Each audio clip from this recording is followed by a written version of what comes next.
কখনো কখনো অন্ধকারের সাথে লড়াই করার জন্য আমরা প্রদীপ জ্বালাই। এতে প্রথমে সলতে রাখি, তারপর তেল ঢালি, তারপর আগুন জেলে এটা প্রজ্বলিত করি। তারপর একটা সময় আসে যখন এই প্রদীপ নিভে যায়। কারণটা কি?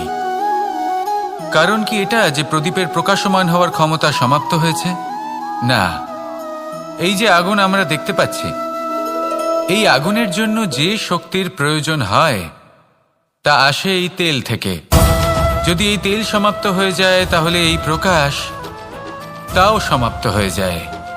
আর আমাদের জীবনে এই তেল হলো আমাদের কর্ম, আর এই আগুন আর এর দ্বারা উৎপন্ন হওয়া প্রকাশ আমাদের ভাগ্য। যত আমাদের কর্ম ক্ষীণ হতে থাকবে, আমাদের ভাগ্য সৌভাগ্য কোথাও না কোথাও লুপ্ত হয়ে যাবে। যে উজ্জ্বল ভবিষ্যৎ আমরা চাইছি তা কখনো লাভ করতে পারবো না যদি কর্ম না করি। ঠিক যেমন তেল ছাড়া অগ্নি উৎপন্ন হয় না, তেমনি কর্ম ছাড়া সৌভাগ্য হয় না। আর যেমন কর্ম তেমন ভাগ্য। তাই সবসময় কর্ম করতে থাকুন, কর্ম করা থামাবেন না। আর আমার সাথে ভালোবেসে বলুন, রাধা রাধা।